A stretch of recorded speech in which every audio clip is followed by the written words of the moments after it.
Assalamualaikum warahmatullahi wabarakatuh. Alhamdulillahirabbil alamin. Wassalatu wassalamu ala sayyidina Muhammadin wa ala alihi washabbihi ajma'in. Saya Haji Sudirman atau Haji Umar, anggota DPD RI MPR Republik Indonesia asal pemilihan Aceh.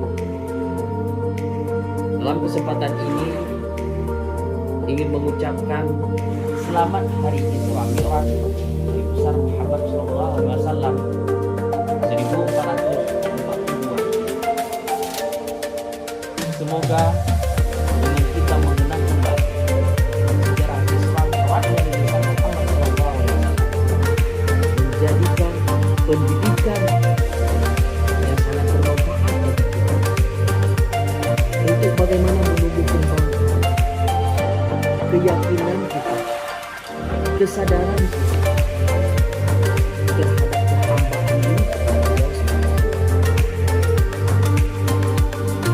Salah satu adalah ibadah yang fundamental mengikat hubungan kita dengan Allah, yaitu ibadah sholat. Harus kita kenang dan ingat kembali betapa pentingnya pelaksanaan sholat ini, sehingga Rasulullah sendiri menunjuknya langsung kepada Allah Subhanahu. Sebagaimana firman Allah Subhanahu wa taala dalam Al-Qur'an dalam surat Al-Ankabut ayat 45. Aqimis shalah. Inna sholata 'anil fahsya'i wal munkar. Dirikanlah sembahyang. Sesungguhnya salat itu bisa mencegah perbuatan itu. Wallahu muwaffiq ila